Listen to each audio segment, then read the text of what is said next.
Okay, we have the setup now on our sideboard. This is showing a nature documentary on ABC iView. We've also got it set up with our new 11.1.4 Samsung, the 2021 version. So, firstly, a few comments about the TV. The extremely thin bezel is nice, but I don't think it makes a huge difference to me. And as for the thinness of the TV, I think that only makes a difference if you are setting it up on the wall. If you're setting it up on the stand, I really don't think it makes any difference how thin the TV is. In fact, if there was a cheaper version that had the same picture quality but was a bit thicker, I would have gone for that because I don't see any real reason for us to have a really thin TV. But anyway, that's what it is. It's thin, and I would say also that it's fragile. If you're planning to move and take this TV with you, you'd want to be very careful moving it. You'd probably want to have the box and keep it, because I do feel it is quite a fragile TV, as well as being quite heavy with a very heavy stand on it, which obviously makes it quite a stable setup as well. Okay, power consumption is interesting. It only scores 1 star, 1127 kilowatts per year.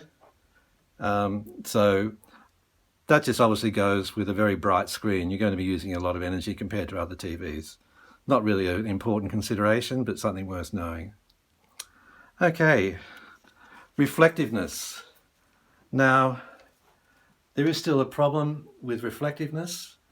If you are playing the TV during the day, you have a bright room with windows, you're going to get a bit of reflection on the screen. We've got the window open, it's quite a dull day outside, but we have seen reflection on the screen and had to close the curtains to really get that reflection off the screen. It's a lot better than our old TV, which used to basically be very hard to see if there were reflections on the screen, but this is still not a perfect TV in terms of reflectiveness. The brightness is just wonderful, I think. We both really like the brightness. It's how bright and as well as clear. It's a great combination, and we're really enjoying that aspect of the TV.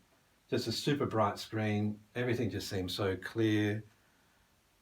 Dark scenes, brighter scenes like this nature documentary, they all just have a really wonderful clarity, and we're enjoying that. Same goes for dark scenes.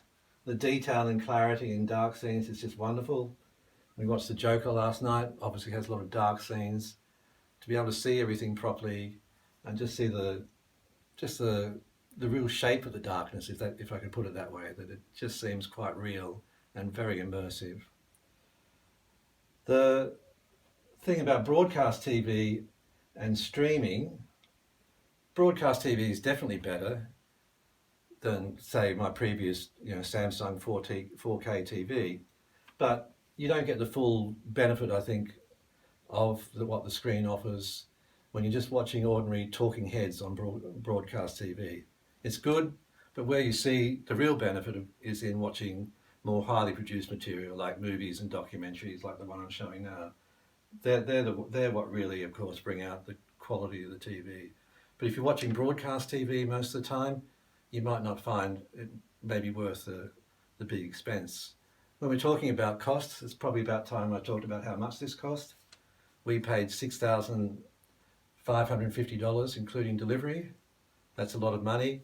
It came with a $1,000 gift card offer, which we're yet to receive, but I'm expecting to get that, obviously. So if you want to talk in rough terms, it was $5,550 when you take into account the gift card. And obviously we also lashed out on this reasonably expensive soundbar. So it's a fairly expensive setup altogether. We've had a little bit of a problem with the soundbar.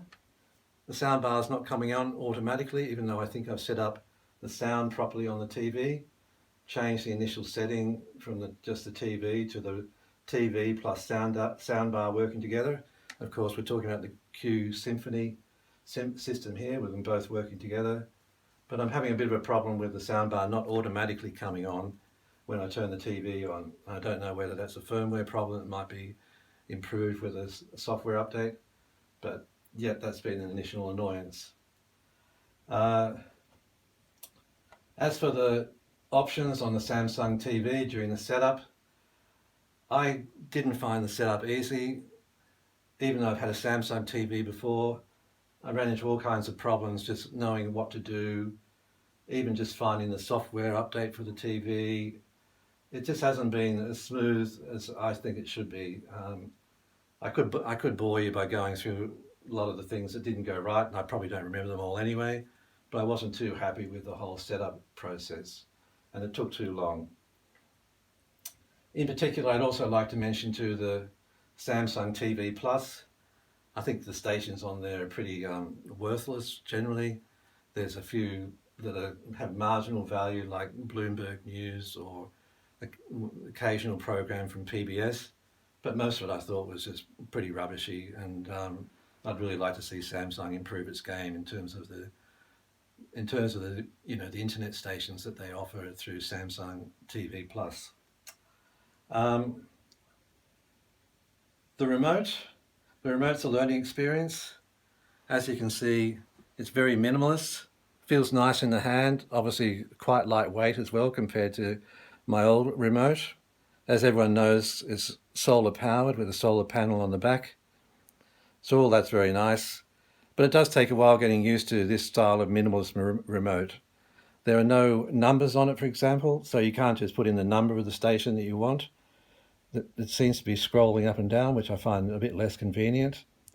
Also, the toggle buttons for the volume and for the station selection, they've got a few options within them, including the mute is on the volume control, that take a little bit while getting used to if you're used to an old style remote.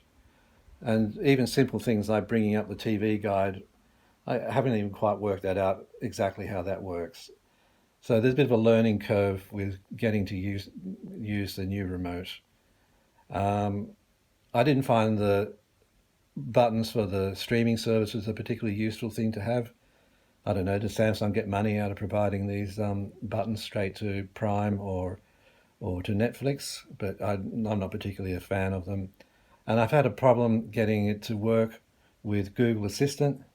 For the moment, I've got it working with Alexa instead, but I prefer to have it on Google Assistant, and I still haven't quite figured out how to do that. There's a button up the top here, top left here, called 1, 2, 3. Still figuring out what that's all about and what that does. So yeah, there's a few things to learn with using this much more minimalist style remote. If we go to the side view is pretty good, but you obviously do lose something from viewing it from the side. It's not as good as viewing it straight on from in front. So it's pretty good, but without being outstanding in my view. So I mentioned the cost already. I think there's some things to think about if you want to spend this kind of money. But we took the view that we'd probably have it for 10 years. If we're viewing, say, 2 hours per day, that's maybe, something like $1 an hour for the setup we've got here, something of that order. So that seemed a reasonable price to pay, and that's the way I justified spending so much money on this TV, which I'm overall very happy that we bought. So I hope this has been reasonably informative about this TV. I think I've covered everything I want to cover, so thanks for watching, and yeah, in the comments please leave any comments, and if you bought the same TV yourself, then obviously please add your comments or criticisms. Thank you. Goodbye.